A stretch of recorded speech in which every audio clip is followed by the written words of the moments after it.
I'm in a bad mood, kinda sorta. I'm in a bad mood, kinda sorta. I'm in a bad mood, kinda sorta. Send me all good vibes, even though this is 5 weeks later. Thanks.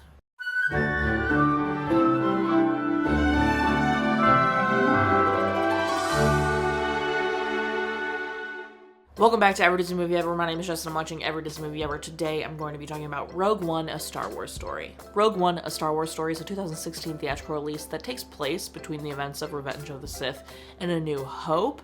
It's about the rebel band of misfits that steal the Death Star plans that get to Leia and R2 that start, the whole original trilogy, and what happens to them and how they go about that. It is directed by Gareth Edwards, cinematography by Greig Fraser, editing by John Gilroy, Cole, Goudie, and Jabez Olssen, music by Michael Giacchino and John Williams, because he did original Star Wars music, and then it's written by Tony Gilroy and Chris Weitz. The film stars Felicity Jones as Jyn Erso, Diego Luna as Cassian Andor, Alan Tudyk as K2SO, Donnie Yen as Chirrut Imwe, Wen Jiang as Base Malbus, Riz Ahmed as Bodhi Rook, and Ben Mendelsohn as Krennic. In 2003, John Knoll pitched an episode that would have been part of an unproduced series called Star Wars Underworld.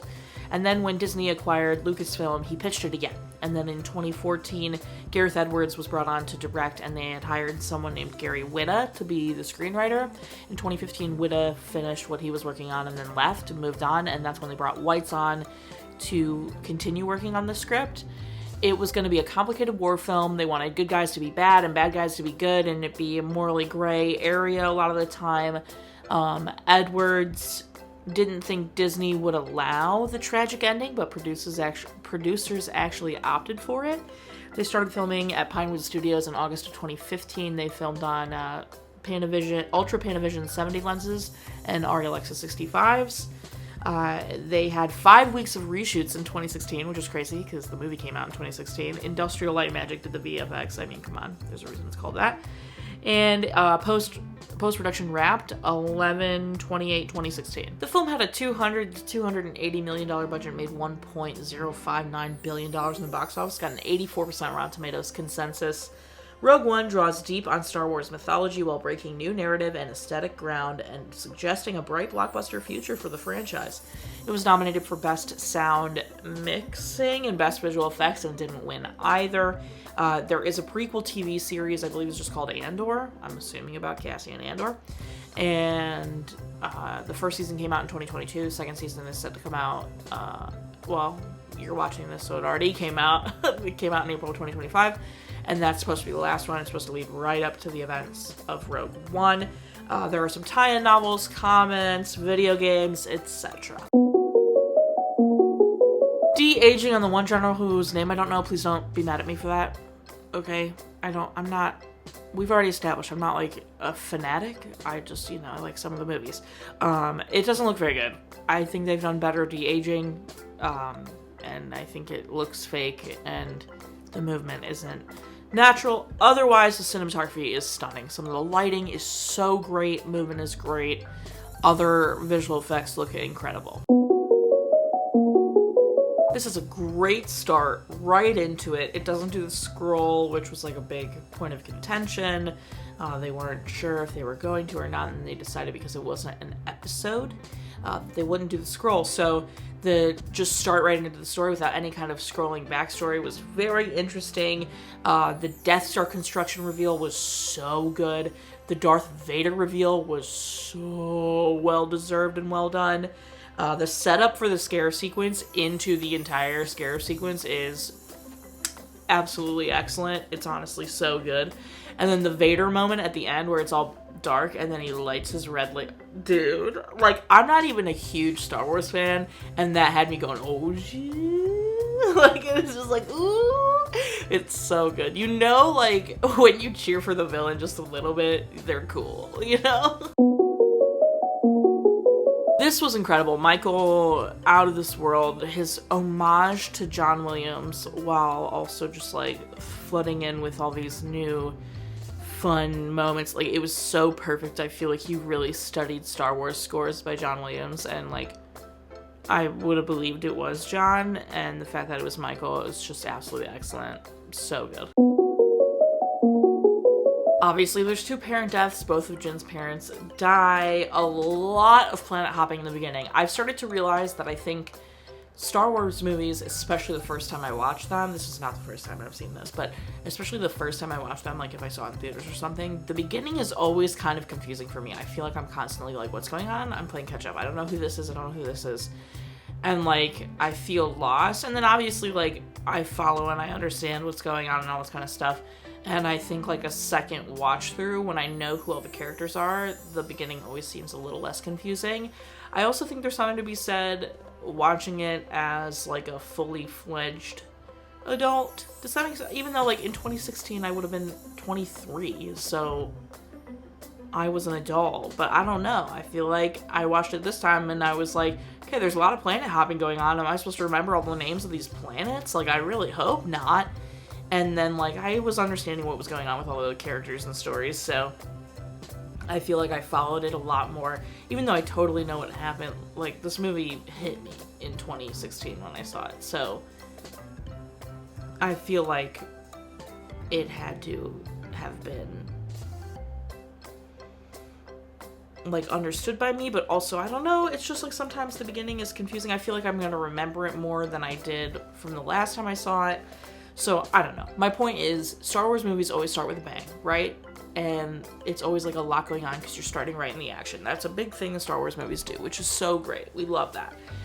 But it also can be like, okay, I'm confused, I don't know what's going on. And then you get there, which is great. Anyway, regardless of that, there's a lot of planet hopping in the beginning, but then like everybody kind of comes together, right? So then there's less. And then K2SO. I totally forgot how great K2SO is. I knew that Alan Tudyk played K2 because I like Alan Tudyk being in like every Disney movie now is like hysterical to me. I knew he was K2.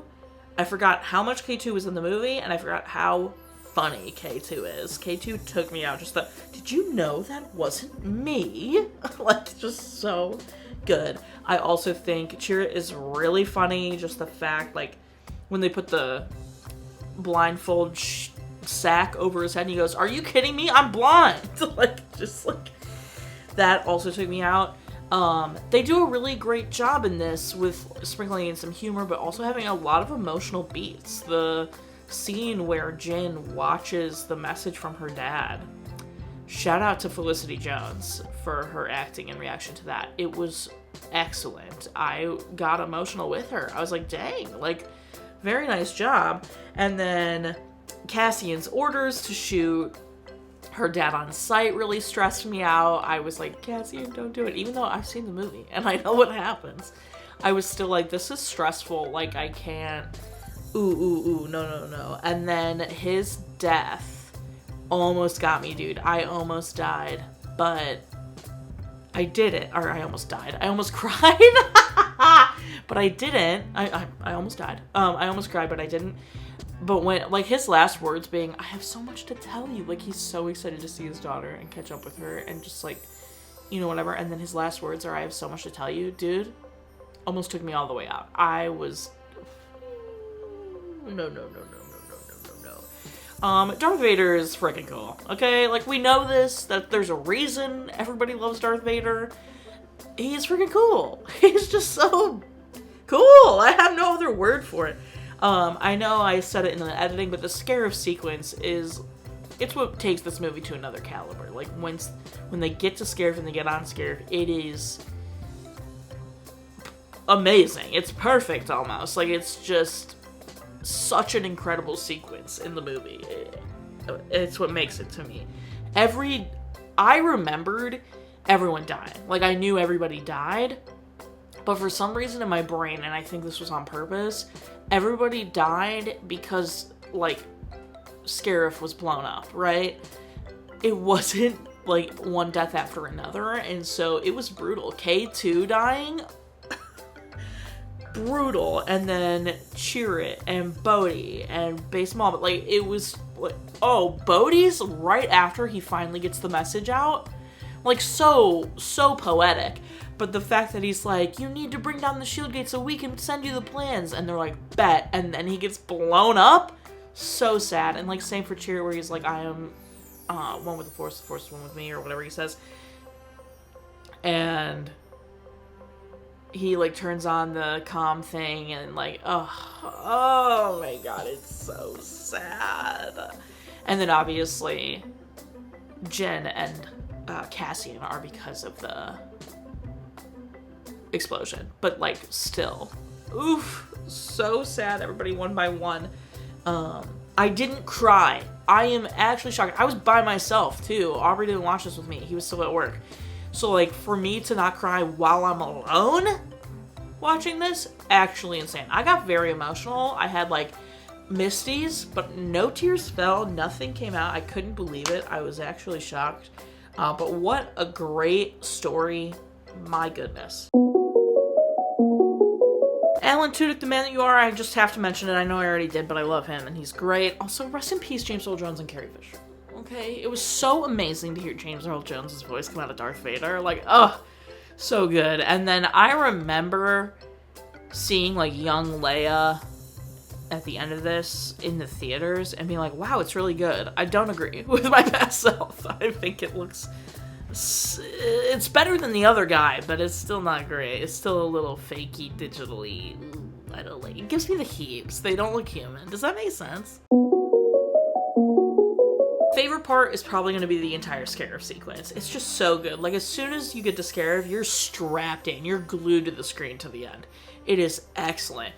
That is, like, peak blockbuster, like, oh my god, like, edge of your seat, like, yes. Least favorite part? I was gonna say everyone dying, but if we're going technically, like, filmmakery-wise, it's gonna be the de-aging stuff. Yeah, I can't remember. Do any of you remember the film I said where it was the best I had seen? I couldn't believe how real it looked, and I wasn't bothered by it. I can't remember what movie that was. And I was shocked it was that movie because, like, you know, I had seen it in this movie and in this movie, and it was so bad. I can't remember, but there is one that I have been like, oh, that was very good, actually, where...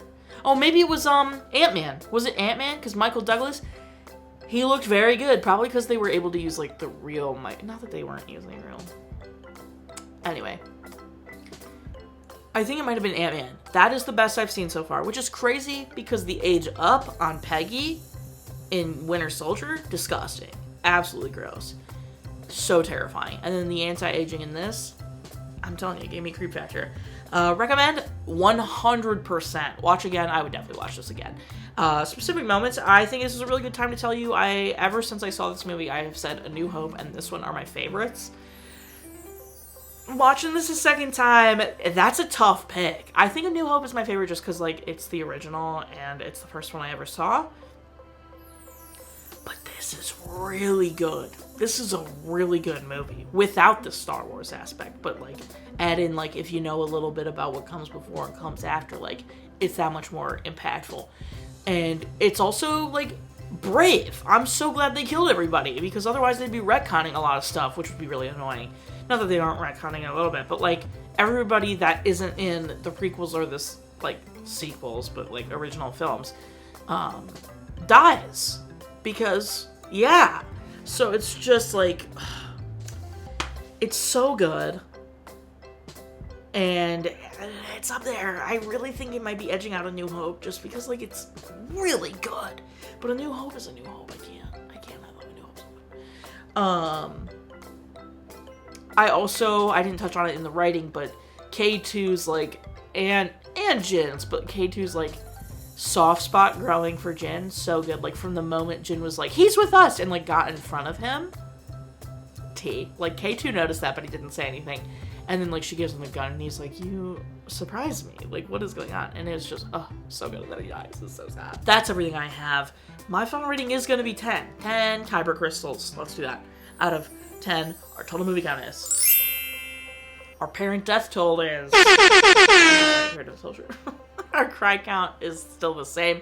If you want to keep up with the movie I'm watching when, follow me on all socials to find out what movie I'm watching when. I put out videos every Monday and Friday and sometimes Wednesday. Join Patreon. I got a tier starting at just $1. You get every video a week early. Tiers above that, you get daily trivia, monthly postcards, bonus content, all that good stuff. Go check it out.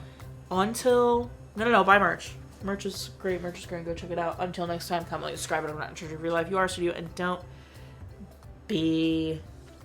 There's quite a list. Krennic. Vader. The General Guy. The Emperor. I digress. May 5th. Oh, man. Right after Star Wars Day? Well, how perfectly timed is that?